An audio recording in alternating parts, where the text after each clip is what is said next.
Back to Kevaliya PCS. Last class में हमने I think geography और हिस्ट्री के जो क्वेश्चन थे उसको कंप्लीट कर लिया था।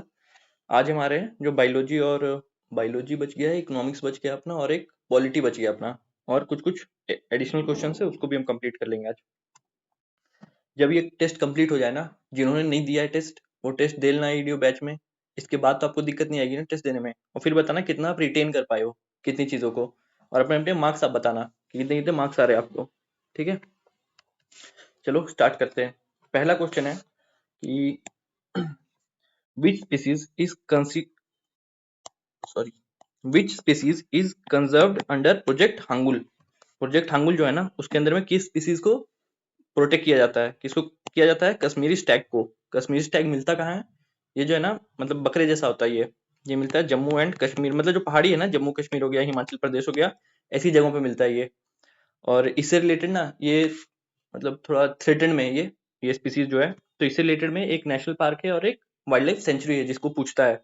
तो नेशनल पार्क में आएगा Dachigam national park and also Tral wildlife sanctuary. ये दोनों इससे रिलेटेड है, दोनों कहाँ है? जम्मू एंड कश्मीर में। इसलिए पूछता है कि ये क्वेश्चन पूछता है ना, कश्मीरी स्टैग कहाँ मिलते हैं या हांगुल कहाँ मिलते हैं, तो इन दोनों जगहों पे मिलते हैं, नेशनल दाइचिंगम में और तराल में।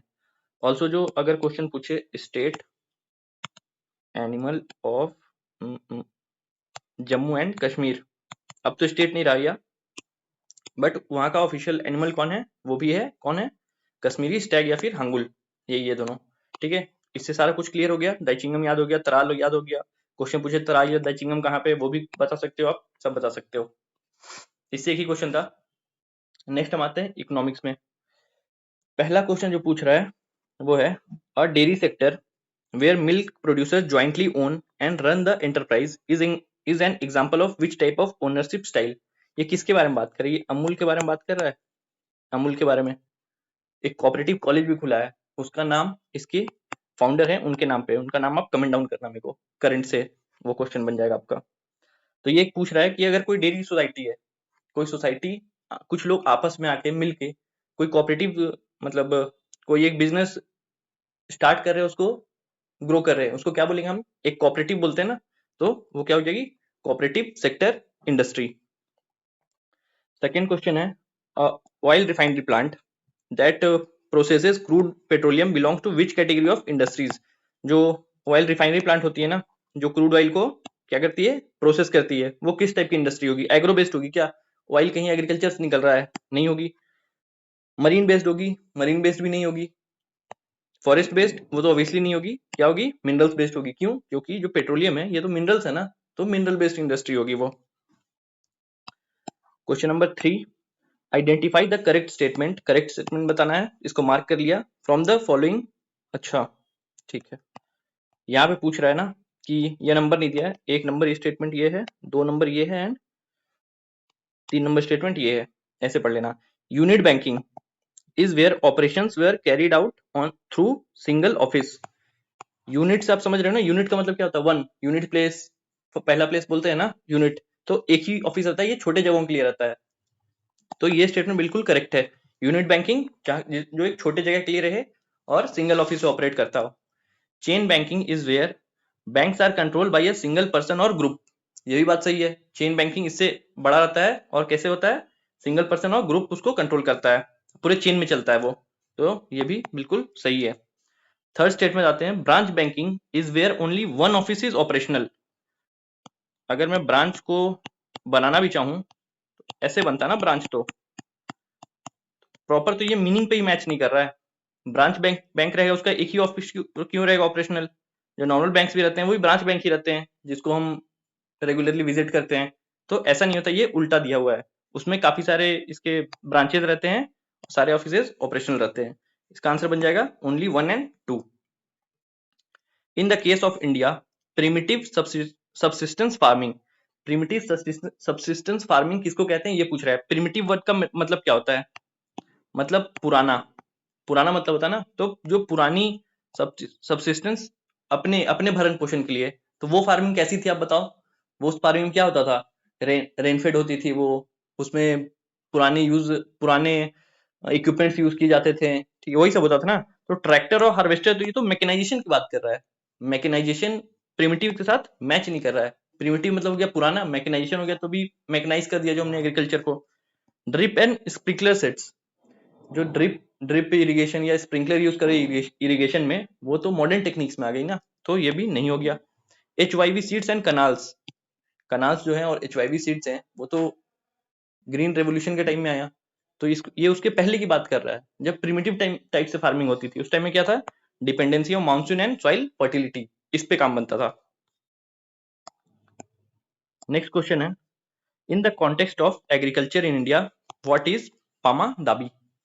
जो आपने सुना है slash and burn technique farming की, कि जैसे ये एक पूरा लैंड का पट्टा है, जंगल है ये, यहाँ पे पेड़ थे, काटे, जलाए, फर्टिलिटी आ गई सॉइल में, यहाँ फार्मिंग किया, कुछ समय यहाँ फार्मिंग किया, उसके बाद क्या हुआ कि यहाँ पे फार्मिंग मतलब जो सॉइल थी वो हो गई डिग्रेड, अब उतना प्रोडक्टिविटी नहीं है, तो ये यहाँ के लोग क्या करेंगे, यहाँ बढ़ जाएंगे। इसको छोड़ा, यहाँ पे सेम प्रोसेस अपनाया, काटा, जलाया, सॉइल में यहाँ एग्रीकल्चर किया, यही हुआ। तो इसका मतलब ना, स्लैश मतलब काटो, जलाओ, स्लैश एंड बर्न, और फिर फार्मिंग करो, स्लैश एंड बर्न फार्मिंग, यही बात है। ये जो पामा दाबी है ना, ये उड़ीसा के रीजन में स्लैश एंड बर्न का काफी सारा रीजनल नेम्स है, जैसे असम की तरफ में उसको झूम कल्टीवेशन कहते हैं, उड़ीसा की तरफ में उसको पामा दाबी कहते हैं। ये क्या है, name of slash and burn agriculture. Western Ghat है ना, वेस्टर्न घाट, उसमें इसको क्या कहते हैं, कुमारी कहते हैं, कुमारी। ऑल्सो अगर आप आंध्रा की तरफ चल जाओ तो वहां पे उसको पूडू या पेंडू बोलते हैं। तो रीजनल नेम्स उसके याद रखना। झूम तो आपको पता ही होगा कहाँ बोलते हैं। द गोल्डन रेवोल्यूशन, इसमें कंफ्यूजन होता है, एक होता है गोल्डन फाइबर रेवोल्यूशन, एक होता है नॉर्मल गोल्डन रेवोल्यूशन। तो जो नॉर्मल गोल्डन रेवोल्यूशन लिखा है ना, वो होता है हॉर्टिकल्चर और हनी प्रोडक्शन के लिए। बट जो अगर गोल्डन फाइबर रिवोल्यूशन होता है, वो किसके लिए होता है, crop and cotton and jute के लिए। तो याद रखना, ये छोटा सा डिफरेंस है, एक फाइबर का डिफरेंस आता है, अगर फाइबर दिखे तो कॉटन और जूट तो दोनों फाइबर है ना, तो फाइबर पे आ जाना। ऑयल सीड एंड पल्सेस के लिए कौन सा था, येलो रिवोल्यूशन होता है, yellow yellow revolution. Next question, question number 7, the integration of production and integration of market internationally is a key idea behind। ये कह रहा है दुनिया के जो अलग अलग मार्केट्स है ना, मतलब अलग अलग कंट्री की इकोनॉमी है, उसको उसको जो हम कनेक्ट किया है, उसको हम क्या कहते हैं, ग्लोबलाइजेशन कहते हैं। ग्लोबलाइजेशन क्या कहता है, जा रहे ग्लोब का मतलब मिला दिया, सारे ग्लोब जो अक्रॉस द कंट्रीज है ना, उसकी उनकी इकोनॉमीज को कनेक्ट कर दिया। इसका क्या मतलब होता है, ग्लोबलाइजेशन। नेशनलाइजेशन क्या होता है, नेशनलाइजेशन होता है कि राष्ट्रीयकरण। मान लो प्राइवेट बैंक, जब इंदिरा गांधी थी उनके टाइम में नेशनलाइजेशन हुआ था ना बैंक का, तो जो मान लो प्राइवेट बैंक है, उससे प्राइवेट से लेके उसको नेशनलाइज कर दिया गया, मतलब उसकी ओनरशिप जो है वो गवर्नमेंट ने ले ली, तो हो गया नेशनलाइजेशन। प्राइवेटाइजेशन क्या होगा, जो नेशनलाइजेशन था उसका उल्टा, प्राइवेट अगर होल्डिंग्स बढ़ा रहे हैं तो हो जाएगा प्राइवेटाइजेशन। एंड लिबरलाइजेशन, लिबरलाइजेशन क्या होगा, लिबरलाइजेशन होता है कि अगर आपको कोई काम करना है, मान लो एक फैक्ट्री सेटअप करनी है, और आपको बहुत सारे उसके लिए चाहिए होंगे पेपर वर्क्स, उसको अगर सरकार जो है ना थोड़ा लिबरलाइज करे कि सिंगल विंडो क्लियरेंस दे दिया आपको, या फिर कहा कि ठीक है एक लिमिट तक आप पेपर की जरूरत है, पेपर्स क्लियर करवाने के उसके बाद कंस्ट्रक्शन आप चालू कर सकते हो, बाकी पेपर्स उसके बाद भी क्लियर हो जाएंगे। ठीक है, उसी को हम कहते हैं लिबरलाइजेशन का वर्ड ही आप थोड़ा लग रहा है ना आपको, लिबरल कर रहा है, जो प्रोसेस है उसको लिबरल कर रहा है, तो उसका मतलब होता है लिबरलाइजेशन। इंडिया ने जब अपना मार्केट इकोनॉमी खोला 1991 रिफॉर्म्स में, तो क्या क्या क्या रिफॉर्म्स आए थे, LPG, liberalisation, privatisation and globalisation. Next, what is jobless growth. Jobless growth जो इंडिया की बहुत बड़ी इशू है, इंडिया ग्रो तो कर रहा है, इंडिया इकोनॉमिकली ग्रो कर रहा है, बट जो जॉब्स है, अनएम्प्लॉयमेंट रेट भी ग्रो कर रहा है, जो जॉब्स है वो दे नहीं पा रहे हैं अपने यूथ को। तो क्या होता है, इकोनॉमिक ग्रोथ हो रहा है but increase in without an increase in employment opportunities, मतलब इकोनॉमिकली बूम कर रहे हैं हम, बट जो ग्राउंड पे है ना वो कभी दिखाई नहीं पड़ रहा है, जॉब्स नहीं है, ये चीज है। What is per capita income. Per capita income का मतलब समझ में आ रहा है ना, पर का मतलब वन, कैपिटा एक बंदे का, एक सर का इनकम, एक सर का इनकम कितना है, इसका मतलब क्या होता है, इसको अगर हम फॉर्मूला की तरफ से लिखे ना, तो टोटल इनकम जो होती है, टोटल इनकम ऑफ कंट्री और टोटल पॉपुलेशन, ये रियल टर्म्स में नहीं, ये फैक्चुअल टर्म्स में नहीं है, ये इकोनॉमिक टर्म्स में देखा जाता है। कि एक जो कंट्री है उसकी टोटल इनकम कितनी है, उसको उसके पॉपुलेशन से डिवाइड कर देते हैं, तो एस्टिमेट करते हैं कि लगभग लगभग इतना कमा रहा है हर एक बंदा यहाँ पे। ये total income of country divided by its population हो गया। नेक्स्ट है what is the main function of commercial bank. 3 main function है कॉमर्शियल बैंक के, डिपॉजिट्स एक्सेप्ट करना, लोन्स देना और प्रॉफिट कमाना। प्राइवेट तो कोई भी एंटिटी है या कॉमर्शियल एंटिटी है, उसका काम तो प्रॉफिट कमाना रहता ही है। तो यहाँ पे 3 है, बैंक्स के काम है 2 और एक काम है प्रॉफिट कमाना। Accept deposit, provide loans and take take out profits. Print government bonds, ये काम बैंक का है क्या? ये तो हमारा जो आरबीआई है वो करेगा। कलेक्ट टैक्सेस, ये तो गवर्नमेंट का काम है। इशू करेंसी, ये भी फिजिकल में आता है। What was the significant feature of India's industrial policy, जो आईपीआर अपने पढ़ा होगा ना, आईपीआर 3 आईपीआर आए हैं अभी तक इंडिया में मेनली। 1948 है आई थिंक, एक है 1956 एंड एक है 1991। ये 48 वाले मेरे को थोड़ा कंफ्यूजन है, 48 ही है बट 48, 56 एंड 1991 में 3 में आए हैं। यहाँ देखते हैं किसकी बात कर रहा है। IPR during the licence Raj period span from 1947 to 1991, ठीक है। सिग्निफिकेंट फीचर क्या था आईपीआर का during the licence Raj period which span from 1947 to 1991। बताया ना मैंने 3 आईपीआर आए थे इसके समय पे, इस टाइमलाइन के बीच में। तो लाइसेंस राज को खत्म करने की बात हो रही है, ठीक है, मतलब लिबरलाइजेशन की बात हो रही है यहाँ पे। लाइसेंस राज खत्म होगा तभी तो लिबरलाइजेशन आएगा। तो लिबरलाइजेशन से सबसे अच्छा डेफिनेशन उसका कौन सा लग रहा है देखते हैं हम।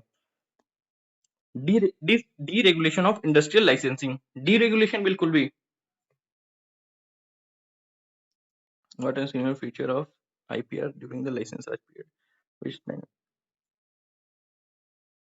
सिग्निफिकेंट फीचर ऑफ, अच्छा ठीक है, ये कह रहा है कि ये मतलब निगेटिव वाला ही पूछ रहा है। निगेटिव वाला क्या है, लाइसेंस राज पीरियड में जो इशू था ना वो क्या था, वो कैसा था। मतलब 1991 के बाद में हम लोग ओपन किया तो एलपीजी हुआ, बट उसके पहले जो लाइसेंस राज था ना, वो लाइसेंस राज से सबसे अच्छा से एनोवेट कौन कर रहा है। पहला स्टेटमेंट कह रहा है D regulation of industrial licensing. 1991 के बाद ये किया गया ना, डी रेगुलेशन तो फिर भी पूरा नहीं किया गया, कुछ डी रेगुलेशन किया गया है, तो ये तो नहीं होगा। Unrestricted foreign investment FDI, FDI 1991 के बाद ज्यादा थी या ओपन होने के बाद इकोनॉमी की, तो ये भी गलत है। Completely privatisation of the key industries, ये तो मतलब अभी भी सही नहीं है। की इंडस्ट्रीज को अभी भी, यार ये सब नहीं दिखने का यार। हाँ तो कहाँ था मैं, अनरिस्ट्रिक्टेड फॉरेन इन्वेस्टमेंट, ठीक है, ये भी गलत हो गया। कंप्लीट प्राइवेटाइजेशन, ये तो अभी तक भी नहीं है, ये तो कहीं से भी सही नहीं है। सबसे न्यूट्रल और इसको सबसे अच्छा कौन पोर्ट्रे कर रहा है, ये extensive government control over industry entry and production. किसी भी आपको इंडस्ट्री लगानी है, बहुत सारा आपको गवर्नमेंट से लाइसेंसेस एक्यूमुलेट करना पड़ता है, जिसको कहते हैं लाइसेंस राज पीरियड। तो इसका आंसर क्या बन जाएगा, extensive government control over industrial entry and production. LPG reform आएगा, उसके बाद हम क्या करेंगे, उसके बाद जब हम एलपीजी रिफॉर्म्स करेंगे, लिबरलाइज करेंगे, तो ये चीज कम होगी। प्राइवेटाइज करेंगे तो ये चीज बढ़ेगी, बट अभी तक भी कंप्लीट नहीं होगी। प्राइवेटाइज होगी, कुछ कुछ इंडस्ट्रीज को छोड़ दिया गया, की इंडस्ट्रीज को गवर्नमेंट ने अपने पास रखा है, बाकी को प्राइवेटाइज कर दिया। 1991 के पहले एक कंपनी थी सूरज या स्वराज करके। अब आप सोचो गवर्नमेंट का की काम क्या होता है, गवर्नमेंट का एजुकेशन फैसिलिटीज देना अपने सिटीजन्स को, हेल्थ अच्छा हो और अदर सोशल सर्विसेज देना। बट गवर्नमेंट 1991 के पहले क्या क्या कर रही थी, ये सब तो कर ही रही थी, इंश्योर करने की कोशिश कर रही थी गवर्नमेंट। सूरज या स्वराज स्कूटर बना रही थी, स्कूटर बनाना गवर्नमेंट का काम थोड़े है, वो उस काम को प्राइवेटाइज करो ना, तब ना प्राइवेटाइजेशन में जाएगा, वो कंपटीशन बढ़ेगा, जॉब्स ज्यादा मिलेंगे, एक्यूमुलेट होंगे जॉब ज्यादा। तो यही चीज थी लाइसेंस पीरियड, यहाँ पे नहीं था। एंड लिबरलाइजेशन जब एलपीजी रिफॉर्म्स आया, मार्केट खुला, तो काफी सारी प्राइवेट एंट्रीज को भी लिया गया। आंसर हो गया इसका 4। क्वेश्चन नंबर 12 में आते हैं। What was the main focus of India's first 5 year plan.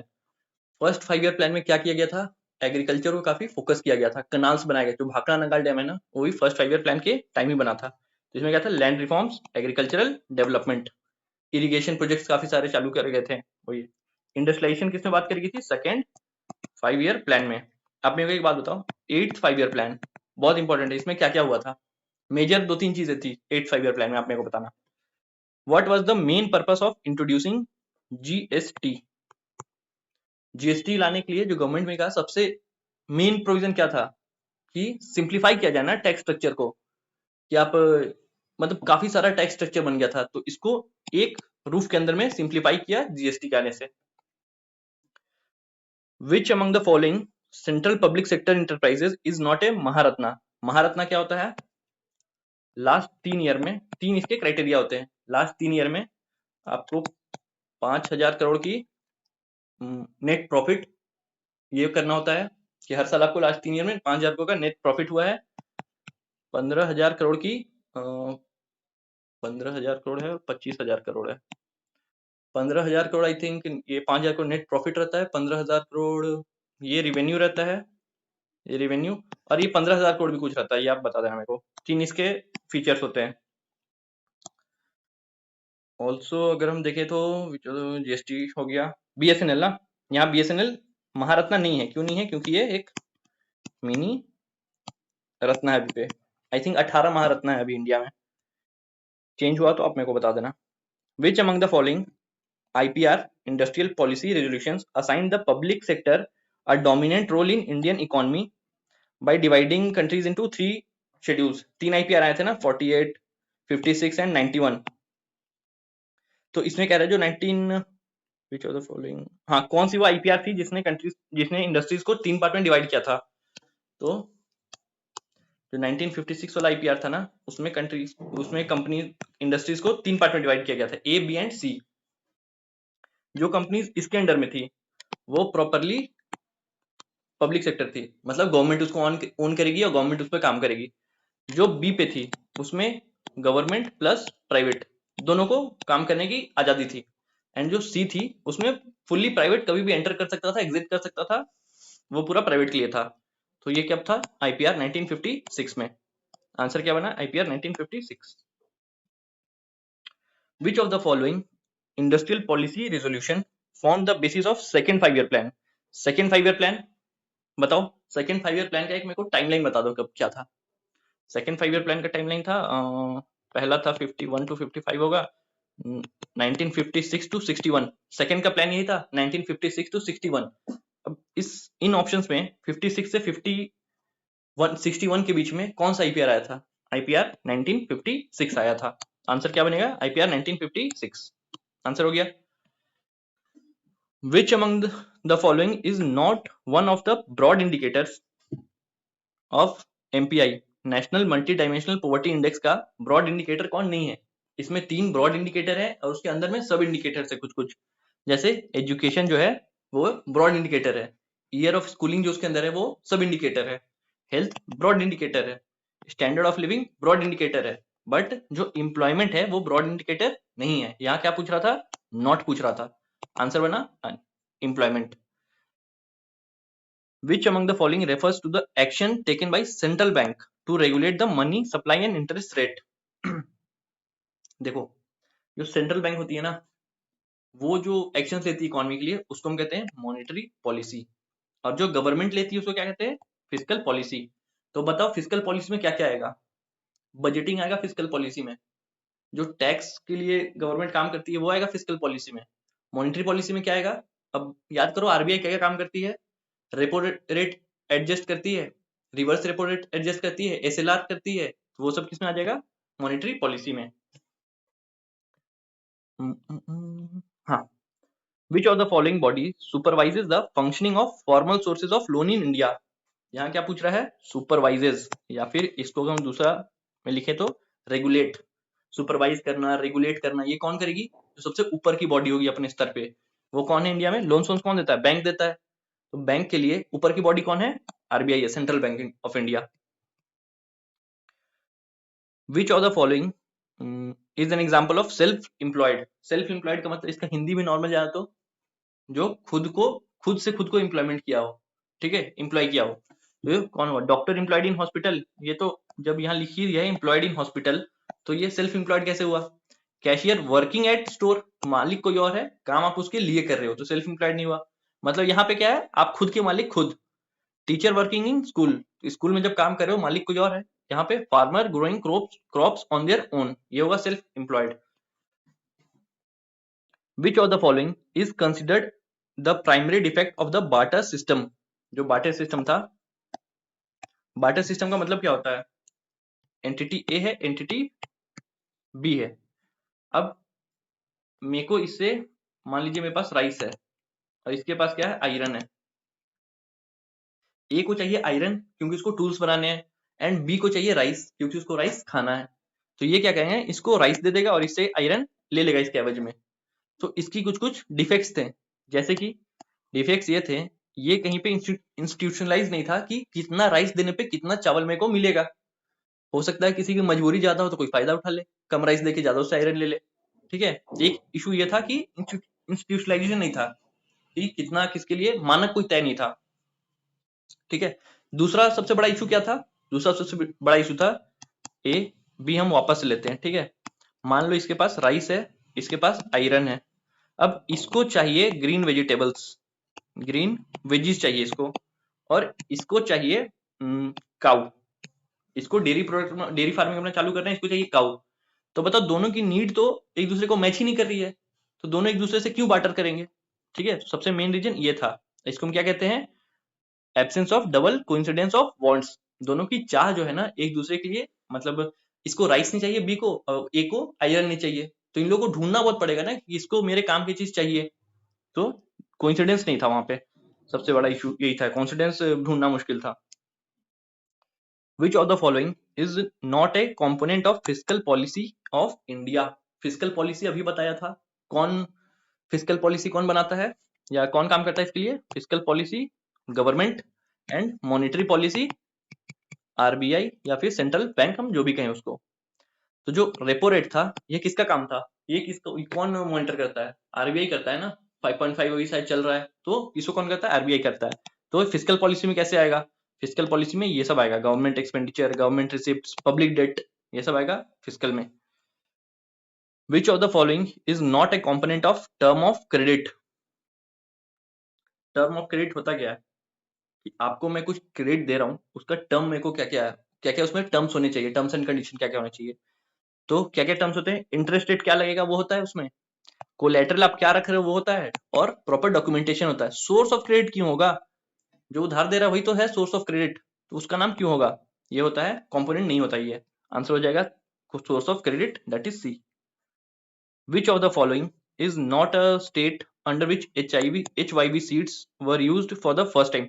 जब ग्रीन रिवॉल्यूशन आया ना 60s के टाइम पे, तो पहले इसको टेस्ट मोड में रन किया गया। जब उसको टेस्ट मोड में रन किया गया तो 4 स्टेट्स में उसको रन किया गया था, तमिलनाडु, आंध्रा, पंजाब एंड अपना हरियाणा। हरियाणा, हरियाणा पे किया गया था, केरला में नहीं किया गया था। तो आंसर बन गया यहाँ पे, नॉट पूछा है तो Kerala. Which of the following is not an advantage of globalisation in India. Globalisation का क्या एडवांटेज नहीं हुआ इंडिया में, मतलब इसमें वो पूछ रहा है। इंप्लॉयमेंट बढ़ी, सर्विस सेक्टर जब बूम हुआ इंडिया में तो कितनी सारी इंप्लॉयमेंट बढ़ी। आज सर्विस सेक्टर जो है सबसे ज्यादा इनपुट देता है अपने जीडीपी में, तो इंप्लॉयमेंट तो बढ़ी है। ठीक है, हाई स्टैंडर्ड्स ऑफ लिविंग हुए, आपने देखा मिडिल क्लास स्ट्रक्चर कितना ऊपर आया है, तो स्टैंडर्ड ऑफ लिविंग जो है वो अच्छा हुआ है। इंक्रीज इन कंपनसेशन ये भी हुआ है, कितने सारे सोशल सिक्योरिटी स्कीम्स आ गए हैं, स्कीम्स नहीं मतलब जो एम्प्लॉयर होता है वो कवर करता है ना, तो कंपनसेशन भी अच्छे खासे मिल जाते हैं अपने काम पे। But reduction in income inequality, reduction in income inequality हुआ है क्या, ऐसा है क्या कि अमीर और गरीब के बीच का जो खाई है वो कम हुआ है क्या, नहीं हुआ है। तो इनकम इनइक्वालिटी अभी बहुत ज्यादा है, तो ये ग्लोबलाइजेशन ने इस पे इम्पैक्ट नहीं किया था। ऐसे भी वो कहते हैं ना कि टॉप 3 या टॉप 4% जो है वो मोर देन 70% आसपास का वेल्थ कुछ एक्यूमुलेट करके रखते हैं, तो वो तो और बढ़ाई है ना income inequality. Next question, which of the following is the primary economic activity supporting rural settlement in India. जो रूरल सेटलमेंट है उसके लिए प्राइमरी सोर्स ऑफ इनकम या इकोनॉमिक एक्टिविटी क्या है, वो है एग्रीकल्चर। गांव में आपने देखा होगा कि गांव में क्या होता है, एग्रीकल्चर ही होता है मोस्टली, वहां कोई इंडस्ट्रीज थोड़े लगे हुए हैं, नहीं कोई सॉफ्टवेयर इंडस्ट्री पार्क है, वहां पे क्या है, एग्रीकल्चर है। विच of the following was a primary objective of first 5 year plan. अभी हमने बात की फर्स्ट 5 ईयर प्लान में क्या क्या हुआ था, उसमें एग्रीकल्चर बात करी गई थी, तो इरिगेशन प्रोजेक्ट आए थे काफी सारे, क्या हो जाएगा development of agriculture and transport. Which of the following was not a crop originally covered under National Food Security Mission when it was launched in 2007? ये पूछा है, जब 2007 में लॉन्च हुआ था उस समय में कौन सा कवर्ड नहीं था? उस समय में मेज कवर्ड नहीं था, बट अभी मेज भी कवर्ड है और भी काफी सारे नए नए क्रॉप्स में कवर कर दिए गए हैं। Which of the following was the main thrust under IPR 1991? जब IPR 1991 में आया तो मेन थ्रस्ट उसमें क्या आया? उसमें LPG रिफॉर्म्स हो गए थे, ठीक है। Boost efficiency by fostering competition, तो जब फॉरेन से भी कंपटीशन आ रहा अपने पास, अपने मार्केट इकोनॉमी का ओपन कर दी है, उसके बाद फिर प्राइवेटाइजेशन जब आया तो जो नए प्राइवेट प्लेयर्स घुसे वहां से भी कंपटीशन बढ़ गया, तो क्या हुआ? कंपटीशन बढ़ गया। Last question, which pairing industries match the refinery type? देखो रिफाइनरी जो है ना, दो टाइप की यहाँ पे दी हुई है। एक होता है फील्ड बेस्ड। फील्ड बेस्ड कहाँ से? जहाँ पे एक्सट्रैक्शन हो रही है, जो फील्ड पे काम हो रहा है, ठीक है। और दूसरा है मार्केट बेस्ड, मतलब जो उसको अदर सर्विसेज है ना, उसको रिफाइन करना, उससे कुछ प्रोडक्ट्स निकालना, जैसे वैक्स निकलता है और भी कुछ प्रोडक्ट्स निकलते हैं ना, ये है मार्केट बेस्ड। तो फील्ड बेस्ड, आप बताओ बरौनी फील्ड बेस्ड है क्या? बरौनी जो है वो तो रिफाइनरी है, तो वो है मार्केट बेस्ड। यहाँ दिया है ना फील्ड बेस्ड। दिग्बॉय का है असम में, इंडिया की वन ऑफ ओल्डेस्ट मतलब ऑयल फील्ड है वो। एंड मार्केट बेस्ड कौन है? बरौनी, जो कि है बिहार में। किसके हेल्प से सेटअप हुआ था? आई थिंक सोवियत के हेल्प से सेटअप किया था अपने बिहार में। तो 1 to 30 तो हो गया, ठीक है। अब हम इसके बाद करेंगे पॉलिटी क्वेश्चंस। स्टार्ट करते हैं पॉलिटी को भी। हाँ, तो अब आ जाते हैं पॉलिटी क्वेश्चंस पे। पॉलिटी में पहला क्वेश्चन ये है, according to the 73rd constitutional amendment the state election commission is responsible for. दो होता है, एक है आर्टिकल 324 में जो कि है इलेक्शन कमीशन ऑफ इंडिया। जो ECI होता है ना, मेनली जो इलेक्शंस होते हैं इंडिया में वो उन्हीं को कंडक्ट करवाता है ECI। जैसे हो गया लोकसभा में हो गया इलेक्शन, राज्यसभा हो गया, लेजिस्लेटिव असेंबली हो गया, लेजिस्लेटिव काउंसिल हो गया, इसके इलेक्शंस कौन करवाता है? Election commission. But 73rd constitutional amendment में एक बॉडी फॉर्मेशन हुई, स्टेट इलेक्शन कमीशन। तो 73rd अमेंडमेंट जो है वो किससे रिलेटेड था? PRI से था। तो वो इलेक्शन किससे कराएगा? पंचायत एंड म्युनिसिपैलिटीज, मतलब PRI और ULB के इलेक्शंस। तो याद रखना, स्टेट इलेक्शन कमीशन इससे एक लेवल नीचे वाला इलेक्शन कराता है, और बाकी जो भी इलेक्शन थे सारे ECI करवाता है। ये है ना, ये सब करवाएगा कौन? ECI, election commission of India. As of 2025, how many UT are there in India?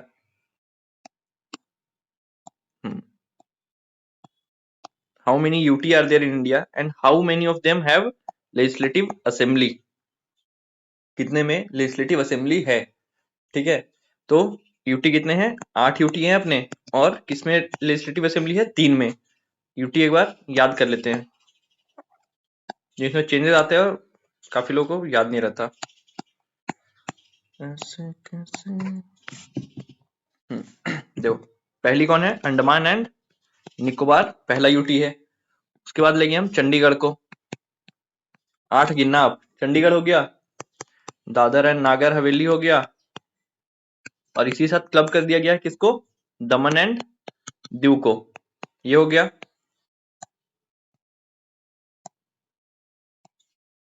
ये हो गया 3। दिल्ली तो अपना है ही UT। जम्मू एंड कश्मीर को और लद्दाख को भी UT डिक्लेयर कर दिया गया है। इसके बाद लक्षद्वीप को, एंड लास्ट है पुडुचेरी। पुडुचेरी कितने हुए? 1 2 3 4 5 6 7, 2 3 4 5 6 7 8, हाँ 8 हो गए। तो यही 8 है जो अपने यूनियन टेरिटरीज हैं। अब सेकंड पार्ट पूछ रहा है कि कितने ऐसे UT हैं जिसमें लेजिस्लेटिव असेंबली है। तो किसमें है? एक है जम्मू कश्मीर में है, ठीक है, एक है दिल्ली में, और एक है पुडुचेरी में। तो 3 है। यूनियन टेरिटरीज कितने हैं? 8, एंड विथ लेजिस्लेटिव असेंबली हो गया 3। आंसर हो गया 1। On which committee recommendation was the central vigilance commission in India establish? CVC किस कमिटी के रिकमेंडेशन से एस्टैब्लिश हुई थी? किसकी हुई थी? संथानम कमिटी के रिकमेंडेशन से।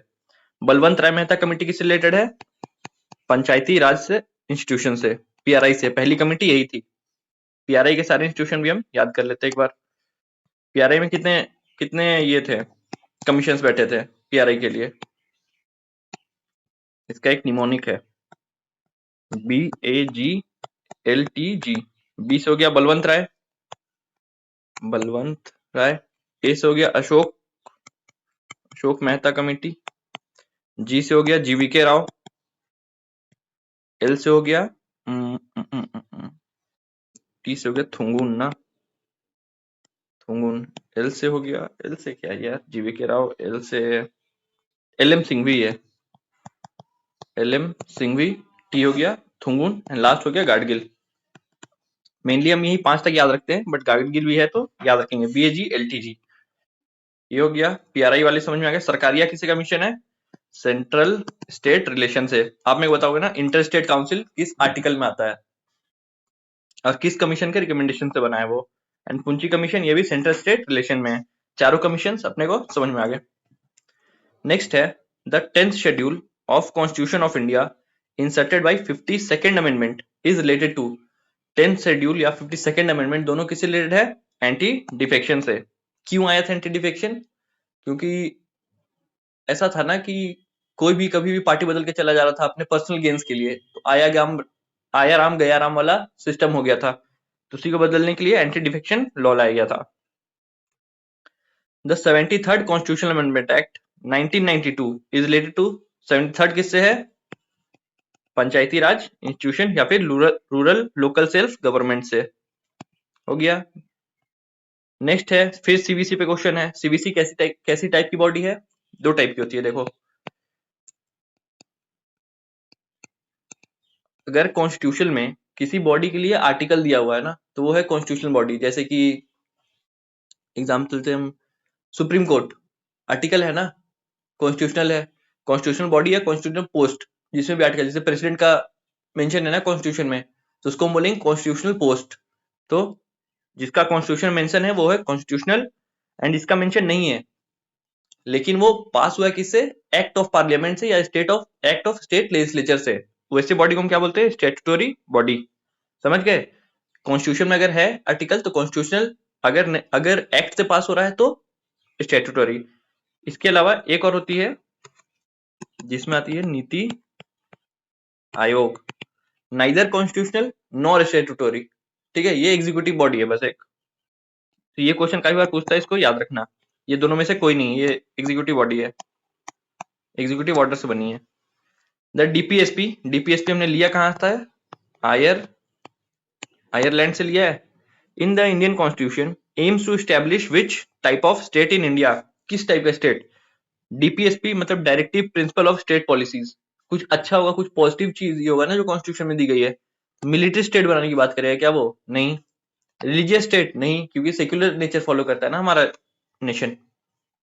कैपिटलिस्ट नहीं, हम तो फिर भी थोड़ा सोशलिज्म की तरफ इंक्लाइंड है। कैपिटलिस्ट तो बिल्कुल भी नहीं। क्या होगा? Welfare state. The 8th schedule of Indian constitution deals with. जो 8th शेड्यूल है वो किससे डील करता है? 8th शेड्यूल डील करता है ऑफिशियल लैंग्वेज से। टोटल कितने शेड्यूल है? देखो, इसका एक निमोनिक है, मैं दिखवा देता हूँ आपको। ये जो निमोनिक वाले हैं ना, इसको कर लो, क्योंकि पार्ट्स हो गए, शेड्यूल हो गए, इसमें काफी सारे क्वेश्चंस आते हैं और पक्का ही आते हैं हर एग्जाम में। ये है इसका TS of old PM. T से क्या हो गया? टेरिटरी हो गया, टेरिटरी हो गया। ई से क्या हो गया? इमोलमेंट्स हो गया। ए से हम ले लेंगे एफर्मेशन, ओथ एंड एफर्मेशन हो जाता है, एफर्मेशन एंड ओथ कर लेंगे, ए से आ रहा तो। आर से हो जाएगा राज्यसभा, राज्यसभा की सीट्स एलोकेशन आर से आ जाता है। एस से क्या आ जाएगा? शेड्यूल एरियाज हो जाएगा। ए से अदर ट्राइबल एरियाज हो जाएंगे। एफ से क्या हो जाएगा? एफ से हो जाएगा फेडरल स्ट्रक्चर। हाँ, फेडरल स्ट्रक्चर हो गया। इसको लिख लो अपने साथ में कहीं पे भी। ओ से आ जाएगा अदर ट्राइबल एरियाज। ओ से एल बचा ना, एल से हो जाएगा लैंड रिफॉर्म्स। डी से डिफेक्शन। पी और एम तो पता ही है, 11th एंड 12th। पी से हो जाएगा पंचायत, एम से हो जाएगा म्युनिसिपैलिटीज। सब कुछ क्लियर है? तो यहाँ पे इसमें हम 8वें में जाते तो 1 2 3 4 5 6 7 8, ये गया ना 8 पे, तो 8 पे क्या हो जाएगा? लैंग्वेज, ऑफिशियल लैंग्वेज हो जाएगा। क्या बन गया इसका? 8 पे ऑफिशियल लैंग्वेज। चलो इसका आंसर मिल गया और इसको भी हमने याद कर लिया। Next question, the legislative power in India is divided into 3 list, union list, state list and last कौन सी है? Concurrent list.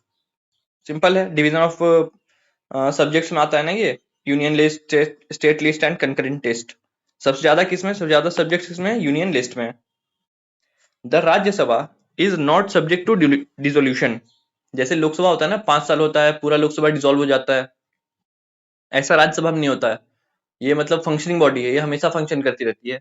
तो क्या होता है? डिसोल्यूशन नहीं होता, लेकिन इसके 1/3 मेंबर जो है ना, वो हर 2 साल में रिटायर करते हैं। तो जैसे 2 साल में 1/3 किए, तो फिर वो भर जाएंगे ना, तो हमेशा बॉडी चलती रहेगी। नेक्स्ट है, under which article of Indian constitution can the parliament legislate on state list matters on national interest in the council of state. मतलब यह बात कर रहा है, if the Rajya Sabha passes a resolution by 2/3 of majority. UPPC में same question था, दो statement में करके। पहले में था कि राज्यसभा वाला बताना था कौन, मतलब बोथ एन बी सही है, ए सही है, बी सही है, वैसा वाला था। तो कौन सी, किसके पास पावर होता है? ये है एक्सक्लूसिव पावर ऑफ राज्यसभा।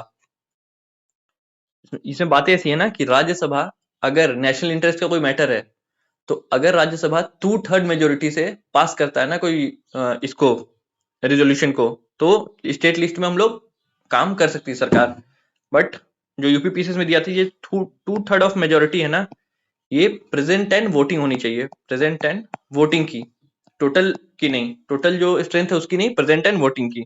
याद रखना। आर्टिकल कौन सा है? 249 है। 356 बताओ।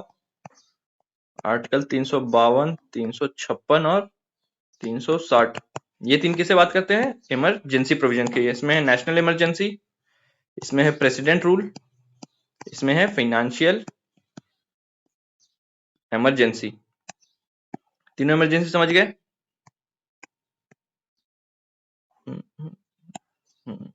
365 है, 365 भी ना 356 को सपोर्ट करता है। वो कहता है अगर कोई स्टेट मशीनरी है, ठीक है, वो गवर्नमेंट के काम को करने से मना कर रही है, मतलब स्टेट गवर्नमेंट है, सेंट्रल के काम को करने से मना कर रही है या उसके अगेंस्ट काम कर रही है, तो ऐसे में क्या हो सकता है? सेंट्रल गवर्नमेंट के पास पावर है कि वो स्टेट गवर्नमेंट को डिसॉल्व कर दे और क्या करे? प्रेसिडेंट रूल लगा दे। तो ये दोनों एक दूसरे को सपोर्टिंग में है। नेक्स्ट आते हैं, which article of Indian constitution states a money bill shall not be introduced in council of minister. ठीक है, मतलब बोल रहा है मनी बिल जो है वो तो लोकसभा में ये इंट्रोड्यूस होता है ना, राज्यसभा में तो कभी इंट्रोड्यूस नहीं होता है। तो इसमें यही बात करी जाएगी, किसमें ही? आर्टिकल 109 में। यही मनी बिल पे क्वेश्चन था यूपीपीसीएस में भी। 108 क्या है? ज्वाइंट सिटिंग है। हो गया। Which article of the constitution of India guarantees right to equality. Equality किसमें है? 14 में। किस में क्या है? राइट टू लाइफ है। 19 में क्या है? फ्रीडम है। एंड 12 में क्या है? 12 में है डेफिनेशन ऑफ स्टेट। इसमें स्टेट को डिफाइन किया गया है। नेक्स्ट क्वेश्चन में आते हैं, which article of Indian constitution guarantees right to life. अभी हमने देखा right to life and personal liberty article 21 में है। 14 देख लिया हमने, 19 देख लिया, 32 क्या है? रिट, कॉन्स्टिट्यूशनल रिट है इसमें। Which article of Indian constitution states there shall be a council of minister to aid and advise president. ये बात कर रहा है काउंसिल ऑफ मिनिस्टर होना चाहिए, ये किसमें? आर्टिकल 74 में है। Which constitutional amendment added 11th fundamental rights. Swaran Singh committee, जो स्वर्ण सिंह कमेटी थी ना, उसने 8 फंडामेंटल ड्यूटीज रिकमेंड करी थी, बट गवर्नमेंट ने क्या किया? 10 ऐड किए। कब ऐड किए? 42nd कॉन्स्टिट्यूशनल अमेंडमेंट में। ठीक है, तो इसमें ऐड किए कितने? 10 ऐड किए, 10। ठीक है, एंड अभी प्रेजेंटली इसमें है कितना कॉन्स्टिट्यूशनल ड्यूटी हमारा? 11 है। 11 किस में ऐड हुआ? 86 कॉन्स्टिट्यूशनल अमेंडमेंट में ऐड हुआ, जो कि कब हुआ? 2002 में हुआ। नेक्स्ट है, which constitution amendment act contains details of acquired and transferred territories between India and Bangladesh, ये कौन सा है? 100 कॉन्स्टिट्यूशनल अमेंडमेंट। इसमें एक केस भी है, आप मेरे को केस का नाम बताना इससे रिलेटेड कोई। Which constitutional amendment act introduced panchayat? Panchayat किसने किया था? 73rd में। 86 से क्या आ रहा है? 11th फंडामेंटल ड्यूटी, याद आ रहा है? 42nd से तो मिनी कॉन्स्टिट्यूशन है, इसे तो हजार चीज याद आएंगे। 74th से अर्बन लोकल बॉडीज या फिर म्यूनिसिपैलिटीज। चारों ऑप्शन से कुछ कुछ मीनिंग निकाल लिया हमने, आगे चलते हैं। Which constitutional amendment introduce the NJAC? NJAC कहां से इंट्रोड्यूस हुआ था? ये हुआ था 99th कॉन्स्टिट्यूशनल अमेंडमेंट एक्ट से। और इसको स्ट्रक डाउन किस केस में किया था? अब मैं बताना, फर्स्ट जज केस, सेकंड जज केस, थर्ड जज केस है या फिर फोर्थ जज केस, किस में इसको डिसमिस किया था? बताना। Which constitutional amendment added the fundamental duty in Indian constitution? अभी हमने बात करी किस अमेंडमेंट में हुआ था ये? 42nd अमेंडमेंट में। कमिटी कौन सी थी? स्वर्ण सिंह कमिटी थी। रिकमेंड कितने किए थे? 8 किए थे। गवर्नमेंट ने ऐड कितना किया था? 10 किया था। Which constitutional amendment introduce the 10th schedule? अभी ऊपर ही क्वेश्चन पढ़ा ना, 10th schedule, anti defection, 52nd amendment, तीनों चीजें वहां क्लियर हो गई थी। 10th शेड्यूल देखते हैं, 52nd अमेंडमेंट पहुंच जाते हैं। ठीक है, 61st अमेंडमेंट एक इंपॉर्टेंट है यहाँ पे। 61st अमेंडमेंट में क्या है? वोटिंग एज को लेकर है। वोटिंग एज को है, 21 से 18 कर दिया गया था। आप 18 में आप वोट कर सकते हो ना, इसी अमेंडमेंट में था। Which constitutional amendment is called mini constitution? Mini constitution कौन है? 42nd। इतने सारे अमेंडमेंट्स हुए ना इसमें, इसको एक मिनी कॉन्स्टिट्यूशन ही कह दिया गया इसके बाद। Which Indian constitutional amendment act lowered the voting age from 21 to 18? किसमें है? 61st अमेंडमेंट में। Which of the following is a distinctive feature of Indian judiciary? Indian judiciary की डिस्टिंक्टिव फीचर क्या है? इसके पास एक बहुत इंपॉर्टेंट पावर है, वो पावर क्या है? जुडिशियल रिव्यू की पावर है उसके पास। The supreme court possesses the power of judicial review.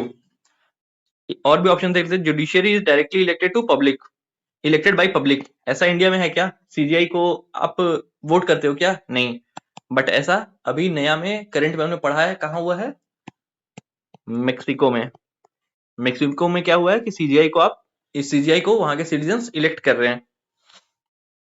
Judiciary function as a extension of executive. Separation of power कहां गई? सेपरेशन ऑफ पावर कहां गई जब इसके एक्सटेंशन में काम कर रहा? तो ये भी गलत हो गया। Judiciary lacks the power to review legislation, ये भी गलत हो गया। इतने सारे लेजिस्लेशन को तो रिव्यू कर रहे हैं जुडिशियरी ने, उसको कई को अपहोल्ड किया है, कई को अपहोल्ड नहीं करा। तो बाकी सारे ऑप्शन गलत, एक ऑप्शन सही जो कि है option 3। Which of the following duty added by 42nd amendment? 42nd amendment में कितनी ड्यूटी उसको ऐड करी गई थी? 10 ड्यूटी को। ठीक है, और added by vote in election, regular taxes, ठीक है, ऐसा एक्सप्लिसिटली नहीं लिखा हुआ है। ठीक है, कौन सा है? To protect the environment only when directed to protect the environment, तो है 51। टू प्रोटेक्ट द इन्वायरमेंट तो है उसमें फंडामेंटल ड्यूटी में। पर इन्वायरमेंट जो है ना, ये एक ऐसा सब्जेक्ट है जो कि एफडी में भी है और डीपी एसपी दोनों में है। इन्वायरमेंटल प्रोटेक्शन को लेकर ये भी सवाल बनता है, इसको भी याद रखना। आंसर हो जाएगा 2। विच of the following is an example of directive principle inspired by Gandhian principles? इसी बार तो क्वेश्चन आया ना इससे कि गांधीयन प्रिंसिपल कौन है इसमें से या फिर कौन नहीं है, ये पूछा था 71st बीपीएससी में। तो Gandhian organisation of village panchayat, ये क्या हुआ? हाँ, ऑर्गेनाइजेशन ऑफ विलेज पंचायत किसमें है? गांधीयन प्रिंसिपल है। उन्होंने कहा था ना ग्रास रूट लेवल पे डिसीजन मेकिंग होनी चाहिए, ये सब। एंड ये है किसमें? आर्टिकल 40 में। यूसीसी किसमें है? 44 में। पहला स्टेट कौन है जिसने यूसीसी को मतलब लागू कर दिया था? बताना। 2 ऑप्शन दे रहा हूं, उत्तराखंड या फिर गोवा। कौन इसमें से? बताना। Equal pay for equal work, 39 D में, आई थिंक 39 डी में ये equal pay for equal work. Next question चलते हैं। Which of the following measures is recommended under the 73rd constitutional amendment to ensure financial stability of panchayati raj institution in India. पूछ रहा है 73rd amendment में ऐसा क्या सा मतलब इंश्योर किया गया फाइनेंशियल सस्टेनेबिलिटी पंचायत का करने के लिए क्या चीज डाला गया था। State governments are mandated to allocate a fix minimum fund to panchayat. ठीक है, मैंडेट करा गया है, ऐसी बातें रह सकती। कॉन्स्टिट्यूशन में कोई भी चीज नहीं है ना कट टू कट नहीं लिखी गई है, मैंडेटेड कहा गया है, मतलब ऐसा है ना। पंचायत है full authority to levy tax and collect local all local taxes. एक तो फुल और ऊपर से ऑल, कितना एक्सट्रीम बात कर रहा है। और इतना एक्सट्रीम तो मतलब कहीं ना कहीं तो होगा ही ना कोई एक्सेप्शन रह गया होगा। तो ये आंसर हो गया गलत। Must rely solely on funds provided by central government. Central government क्यों देगी solely, state government central state को दे रही है, स्टेट इसको दे रही है। कुछ कुछ फंड होते हैं जो सेंट्रल डायरेक्ट देती है, ये भी गलत हो गया। Panchayat are exempt from undergoing state audits. जब ये रहे चेक्स एंड बैलेंसेस कैसे इंश्योर होगा, जो बेसिक फीचर्स है कॉन्स्टिट्यूशन के वो कैसे इंश्योर होंगे, तो ये भी हो गया गलत। आंसर बन गया अपना A. Which of the following provision was not mandatory under 73rd constitutional amendment. क्या क्या मैंडेटरी है याद करो। रिजर्वेशन मैंडेटरी है, रेगुलर इलेक्शंस मैंडेटरी है, और क्या मैंडेटरी है, जो SC ST के पोर्शन है वो भी रिजर्वेशन में, एक SC ST रिजर्वेशन और एक वुमेन रिजर्वेशन। ठीक है, ये सब मैंडेटरी है। अब देखते हैं यहाँ पे क्या मैंडेटरी नहीं है, पूछ रहा है ना। Regular election held in every 5 year mandatory है, ये चीज बिल्कुल सही है। Reservation of seat of SC and ST in proportion of the population in every panchayat, सही है भी है ना ये। Not less than 1/3 of the seat reserve for women, ये भी सही है, 1/3 है वुमेन को reservation. Establishment of 3 tyre structure in every state. अब ये जो है ना, अगर 20 लाख पॉपुलेशन से कम है तो वहां पे क्या कहता है ना, 3 स्टेज आता है ना, VID, village, intermediate and district. तो उसमें अगर 20 लाख से पॉपुलेशन कम है तो ये जो इंटरमीडिएट लेवल है ना इसको आप स्किप कर सकते हो, वहां पे सिर्फ 2 स्ट्रक्चर काम करता है। तो इसको तो यहाँ तो लिख रहा है मतलब करना ही है 2 टायर स्ट्रक्चर, यहाँ कह रहा है कि मैंडेटरी है, तो ये आंसर हो जाएगा गलत, मैंडेटरी नहीं है ये। Which of the following statement about parliamentary committee in India is correct. यहाँ लिखा है आंसर क्या होगा, joint parliamentary committee consist of member from both houses, सही बात है। To investigate specific national issues, सही बात है। अब इससे अगर ये क्वेश्चन क्यों पूछा गया होगा, जेपीसी पे क्वेश्चन बना तो उसके पीछे कुछ होगा ना। अभी एक जेपीसी बनी थी वकफ के लिए, वकफ अमेंडमेंट था ना उसके लिए बनी थी, और वो काफी न्यूज में भी रही थी। उसको लीड किसने किया था, जगदम्बिका पाल जी ने। जगदम्बिका पाल, अगर पूछे कि जेपीसी जो वकफ के लिए बनी उसको लीड किसने किया, जगदम्बिका पाल जी ने किया था, इसलिए क्वेश्चन बना था। विच of the following statement about CAG of India is incorrect. Incorrect पूछ रहा है, करेक्ट वाले देख लेते हैं। कैग की जो रिमूवल होती है वो सुप्रीम कोर्ट जज के टाइप से होती है, सही बात है। कैग की जो भी कॉन्स्टिट्यूशनल बॉडी है ना, मोस्टली के जो रिमूवल है एक ही टाइप से होता है। CAG is appointed by president of India, ये भी सही है। जो भी मोस्टली कॉन्स्टिट्यूशनल मतलब सीट्स हैं उसको कौन ओथ दिलवाता है, मतलब अपॉइंट कौन करता है कॉन्स्टिट्यूशनल ऑफिसर्स को, प्रेसिडेंट ही करता है, प्रेसिडेंट के नाम पे ही होता है ना। CAG administrative expenses are charged on CFI, ये भी बिल्कुल सही बात है। सही गलत क्या है, CAG can take a government job after retirement. आप मेरे को बताओ कि मान लीजिए कोई कैग है, कैग का काम क्या रहता है, गवर्नमेंट के एक्सपेंसेस को ऑडिट करना, कि गवर्नमेंट कहीं मतलब फालतू खर्चा तो नहीं करी, ज्यादा खर्च तो नहीं करी है, उस पर एक ऑडिट रिपोर्ट देना जो कि क्रिटिकल रिपोर्ट होता है। तो अगर किसी को गवर्नमेंट के खिलाफ ही रिपोर्ट देना है, खिलाफ नहीं हम बोलेंगे लेकिन गवर्नमेंट को स्क्रूटनी करते हुए रिपोर्ट देना है, तो अगर गवर्नमेंट उसको बाद में जॉब दे सकती है तो इसका मतलब थोड़ा सा ये हो जाएगा ना, उसको गवर्नमेंट ल्यूर कर सकती है ना कि अरे 5 साल तो टेन्योर करना है तेरे को, मेरे लिए अच्छा अच्छा रिपोर्ट दे, उसके बाद अच्छा एक नौकरी दे दूंगा तेरे को, ऐसा भी कर सकती है। इसी से बचने के लिए वो लोग को जॉब करने का नहीं रहता है, ठीक है। एक बार अगर रिटायर हो गया ना तो गवर्नमेंट जॉब नहीं ले सकते वो। विच of the following statement is, फिर है not correct about 52nd constitutional amendment. फिर से आ गया 52nd, ये क्या है, नॉट करेक्ट। हाँ ठीक है, 1985 में आया था, ये करेक्ट है। 10th शेड्यूल आया था, सही है। It deals with provision of anti defection, anti defection law तो इसको कहते ही हैं, तो ये भी सही है।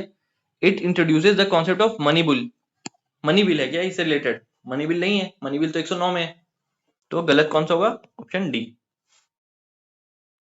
Which parliamentary committee is responsible for examining the accounts showing the appropriation of sum granted by parliament and the audit report of CAG? CAG का ऑडिट रिपोर्ट को कौन एग्जामिन करता है? पब्लिक अकाउंट्स कमिटी एग्जामिन करती है। Which schedule of Indian Constitution deals with the administration and control of scheduled area and scheduled tribe? हमने जब schedule पढ़ा था तो क्या पढ़ा था? TEARS PM, ठीक है। 1 2 3 4 5, पांचवें में क्या था? शेड्यूल एरियाज था ना, देख रहे हो ना, शेड्यूल एरियाज किसमें है? पांचवें में। 1 2 3 4 5, पांचवें में किसमें करेंगे आंसर हम? फिफ्थ में। सिक्स्थ में क्या जाएगा बताओ आप? सेवेंथ में, सिक्स्थ, नाइन्थ और फोर्थ में क्या क्या जाएगा बताओ? फोर्थ पे तो ऊपर क्वेश्चन कर चुके हम। Which schedule of Indian constitution governs tribal areas, मतलब अदर ट्राइबल एरियाज जो थे ना, अदर ट्राइबल एरियाज की बात करी, शेड्यूल एरिया के बाद अदर ट्राइबल एरियाज आए थे ना, उसकी बात करी है। कौन है? ATMM, असम, त्रिपुरा, मेघालय, मिजोरम। ATMM से इसको याद रखता हूँ, ATMM से। ATM तो है ही, एक एक्स्ट्रा एम लगा के याद रखना है। क्वेश्चन पूछता है अदर अदर ट्राइबल एरियाज में कौन कौन से स्टेट्स आते हैं, किसमें? ये 6th शेड्यूल में है। Who appoint the chairman of PAC? PAC के चेयरमैन को अपॉइंट कौन करता है? स्पीकर ऑफ लोकसभा करता है। What are parliamentary committees considered essential for in Indian democracy? Parliamentary committees क्यों एसेंशियल है? क्योंकि जो मतलब स्क्रूटनी हो ना, जो पॉलिसीज गवर्नमेंट बना के दे रही है, पार्लियामेंट्री कमिटीज बैठेंगी तो उसमें कमियां क्या है वो ढूंढ के निकालेंगी, क्या क्या उसमें प्रोविजंस और भी अच्छे से रिफॉर्म्स हो सकते हैं वो बताएंगी। क्यों जरूरी है? Because they ensure detailed scrutiny of policies and financial matters beyond the limited time of parliament. Parliament में तो 3 सेशन हो रहे हैं, 4 3 2 महीने का हो रहा है, टाइम कम रहता है ना, इश्यूज भी इतने ज्यादा है, तो पार्लियामेंट्री कमिटी बना के उस पर मोर डिटेल रिसर्च हो सके, इसलिए पार्लियामेंट्री डेमोक्रेसी में पार्लियामेंट्री कमिटीज इंपॉर्टेंट है। Last question, why is legislative power of Delhi different from that of UT with assemblies? Delhi को थोड़ा ज्यादा पावर्स दी गई है, क्यों दी गई है? क्योंकि जो दिल्ली है नेशनल कैपिटल है, जो पूरा का पूरा लेजिस्लेचर और एग्जीक्यूटिव है, उसका मतलब मेन हब क्या है? मेन हब है दिल्ली, लेजिस्लेटिव और एग्जीक्यूटिव का। इसीलिए इंश्योर करने के लिए दिल्ली को स्पेशल, मतलब अलग टाइप से दिल्ली का एडमिनिस्ट्रेशन चलता है। अभी एक केस भी हुआ था इसमें, जिसमें LG वर्सेस गवर्नमेंट का कुछ लफड़ा हो गया था, आपकी जो गवर्नमेंट थी उसके लिए। The Delhi legislative assembly has the power to legislate over subjects in the state list and concurrent list except police, public order and land. ये क्यों है? मान लो कि दिल्ली पुलिस स्टेट गवर्नमेंट के हाथ में है, और जो पार्लियामेंट है ना, पार्लियामेंट या पार्लियामेंट्री जो ऑफिसर्स है, जैसे मान लो PM है, एडिशनल सिक्योरिटी की जरूरत है, दिल्ली स्टेट गवर्नमेंट कहे कि नहीं, हमारा जो पुलिस है वो मेरे को यहाँ पे चाहिए, PM की सिक्योरिटी में नहीं चाहिए, तो ऐसे में क्या होगा? प्रोटोकॉल का वायलेशन होंगे ना। इसीलिए जो ये सब है ना, पब्लिक ऑर्डर, पुलिस, ये सब किसके अंडर में है? ये सब है LG संभालता है किसके? गवर्नमेंट के ऑर्डर में। नेक्स्ट है सेंसस। सेंसस अभी इंपॉर्टेंट हो गया, हर एग्जाम में अब सेंसस से क्वेश्चन बन रहा है, क्योंकि सेंसस आने वाला है ना, कह दिया गवर्नमेंट ने, इसीलिए। According to census 2011, which of the following options are correctly matched है? बिहार से बन जाएगा। बिहार का जो ये है, सबसे ज्यादा डेंसली पॉपुलेटेड है ना बिहार, तो गलत हो गया। बिहार 800 बिहार 1106 है, ये भी गलत दिया हुआ है। बिहार 1106 है जो कि हाईएस्ट है। अरुणाचल प्रदेश 17 है जो कि लोएस्ट है। आंसर क्या बन जाएगा? C. As per census what portion of India's population was in 0 to 6? वो पोर्शन क्या है? 13.1%। As per census 2011 which of the following state recorded the decline? Decline किसने 2001 से 2011 के बीच में किसने डिक्लाइन देखा ओवरऑल सेक्स रेशियो में? केरला देखिए क्या? केरला तो मतलब अच्छा ही कर रही है ना, तो केरला कैसे देखेगी डिक्लाइन? तो आंसर इसका केरला तो नहीं होगा। हरियाणा देखेगी, हरियाणा अब कितना ही डिक्लाइन देखेगी, इतना डिक्लाइन पहले ही था कि उससे जो भी जाएगा ऊपर ही जाएगा, ये भी गलत। पंजाब का भी सेम, हरियाणा पंजाब दोनों का सेम ही सीन है। बट था किसका इशू? इशू था गुजरात का, 920 से 919 हो गया था सेक्स रेशियो, तो डिक्लाइन कर गया था। आंसर बन गया गुजरात। नेक्स्ट आते हैं गवर्नमेंट स्कीम्स पे। विच of the following statement about green budget is correct? Green budget सबसे पहले बिहार में ही आया था ना, याद रखना। It adds green component to the budget. Simple, जो ये ग्रीन बजट है ना, इसी को एक्सपेंड किया हुआ है। पहला स्टेटमेंट बिल्कुल सही हो जाएगा। It plays an important role to preserve our natural resources to our future generation. कोई इसमें मैकेनिक्स है क्या? कुछ नहीं है, डायरेक्टली जो ये है ना इसी को डिफाइन कर रही है। तो सेकंड स्टेटमेंट भी बिल्कुल सही हो गया। It is a new concept of budgeting included in fact. Fact में गलत करने का अपॉर्चुनिटी ज्यादा रहता है, तो यहाँ भी वही क्या है, फैक्ट में उन्होंने गलत कर दिया। 2020-21 में पहली बार ग्रीन बजट बिहार में आया था, और उसके बाद इसको सेंट्रल ने अडॉप्ट किया था। तो 19-20 में नहीं, 20-21 में पहली बार बिहार बजट मतलब ग्रीन बजट को इंक्लूड किया गया था। आंसर हो जाएगा only 1 and 2। In which year was the FRBM Fiscal Responsibility and Budget Management Act enacted to ensure financial discipline in India? कब आया था? 2003 में आया था FRBM एक्ट। 1991 में क्या हुआ था? LPG रिफॉर्म्स हुए थे 1991 में।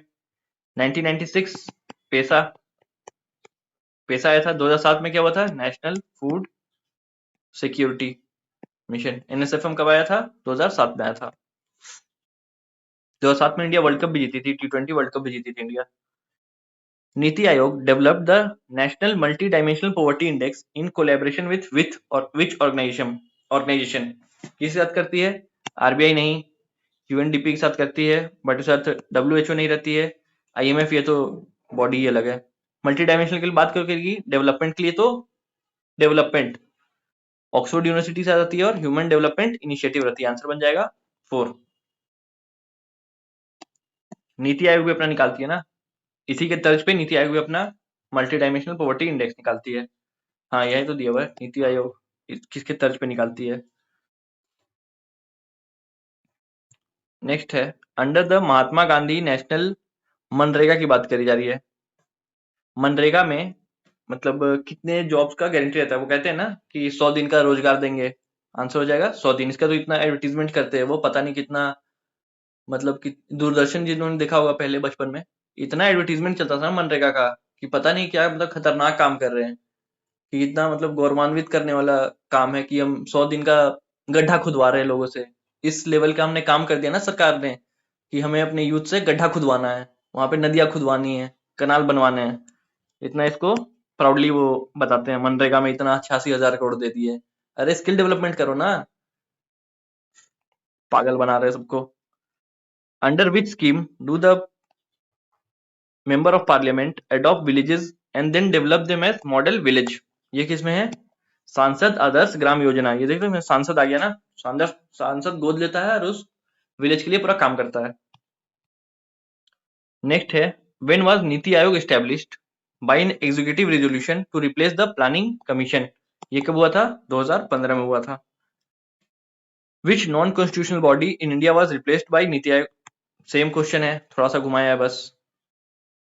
Which of the following initiative was launched to facilitate digital transaction in agricultural sector post 1991? Digital agricultural market कौन कौन बना था? Digital agriculture market, eNAM. Agriculture से आप देख रहे हो ना, एक ही है जो एग्रीकल्चर को सपोर्ट कर रहा है, नेशनल एग्रीकल्चर मार्केट।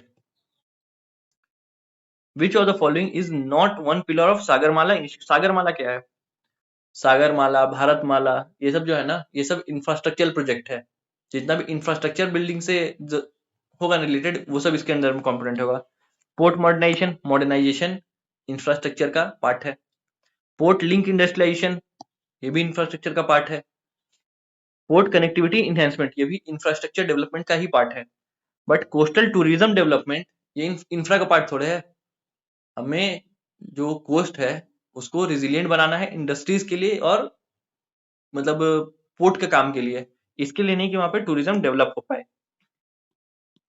ये उसका मतलब ये सब जो होगा ना, इतना कनेक्टिविटी हो जाएगी, NWs फैल जाएंगे, उसका ये रिजल्ट होगा कि कोस्टल टूरिज्म जो है वो डेवलप हो जाएगा। बट इसका पिलर्स नहीं है ये। Which of the following is the primary objective of जल जीवन मिशन? जल जीवन मिशन का प्राइमरी ऑब्जेक्टिव क्या है? जल जीवन मिशन आया कब था? 2019-20 में आया था। कब तक के लिए था? 2024 तक के लिए था। बट अभी इसको एक्सटेंड किया गया है 2028 तक के लिए। तो करंट में भी इसको याद रखना।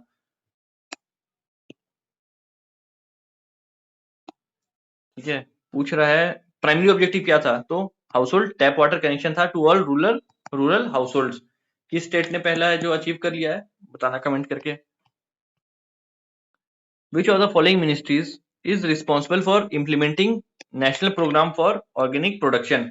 कौन सी मिनिस्ट्री है? Ministry of commerce and industries. Which of the following was the first organized rural development effort in India? पहला कौन था? पहला था कम्युनिटी डेवलपमेंट प्रोग्राम, जो कि आया था 1952 में। ठीक है, अगर देखें ना ड्राउट प्रोन एरिया प्रोग्राम, ये कब आया था? 1973-74 में आया था। ऐसे ही अभी यूपीपीसी से मैच करने को दिया था, इसलिए याद रखना। IRDP भी था उसमें 1978-79 में। लास्ट क्या है? IADP, intensive agriculture district programme, ये आया 1960-61 में। 1960 में और क्या चालू हुआ था, बताना अपने को एग्रीकल्चर से रिलेटेड में। ऐसा क्या हुआ था 1960 में? Which platform was launched by Government of India for farmer to sell their products in large number to buyer accessing multiple market electronically? वही जो ऊपर समझाया था ना, इलेक्ट्रॉनिक वर्क प्लेस बनाया था, डिजिटल वर्क प्लेस, जहाँ पे गवर्नमेंट फार्मर्स अपने प्रोडक्ट को सेल कर सकते हैं। उसका नाम क्या है? E-NAM। अब आते हैं, यहाँ पूछ रहा है what is the rank of India in human development index? Human development index में इंडिया का रैंक क्या है? 130। 3 रैंक इंडिया ने अच्छा किया है। ठीक है, स्कोर अगर पूछ दे तो 0.685 है स्कोर भी इंडिया का। एंड सेकंड क्वेश्चन पूछा टाइटल क्या था, ये जो रिपोर्ट आई थी ना उसका टाइटल क्या था? टाइटल था matter of choice, people possibility in the age of AI। 3 इसके इंडिकेटर होते हैं, ये भी याद रखना, ये भी शायद ऊपर क्वेश्चन था ही। Health, education and standard of living, इसके अंदर भी काफी सब पार्ट्स होते हैं, बट मेजर यही 3 होते हैं। कब आया था? 1990 में आया था ये। किसने डेवलप किया था ये भी पूछता है। अमर्त्य सेन एंड महबूब हक या कुछ करके उनका नाम है, पाकिस्तानी थे ये, इंडियन, अमर सेन और महबूब हक। सारा क्वेश्चन कंप्लीट हो गया, आप अपने मिला लो, और क्या आपका बन रहा है इससे, मार्क्स क्या बन रहे हैं वो आप मेरे को बता देना। ठीक है, मिलते हैं नेक्स्ट वीडियो में। आज अगर थर्सडे या फ्राइडे है, आज थर्सडे है ना, तो कल रात को सैटरडे के लिए टेस्ट में डाल दूंगा। आप उस टेस्ट को भी लेके उसका आंसर देना है। आंसर उसका मतलब अगर कल टेस्ट डालूंगा ना मैं, परसों रात तक उसके भी आंसर्स अपलोड कर दूंगा यूट्यूब में। तो आप टेस्ट दे लेना, उसके बाद मिला लेना आंसर्स कि कौन से आपके सही हो रहे हैं, कौन से गलत हो रहे हैं। ऑल्सो किसी ने कहा था कि सर ये मार्क्ड मत लाया करो, 2 PDF ऐसे मैंने बना लिए हैं जिसमें आंसर मार्क हो गया है, उसके बाद वाले जो रहेंगे वो मैं अनमार्क ला दूंगा आपको। ठीक है, मिलते हैं नेक्स्ट वीडियो में, बाय बाय।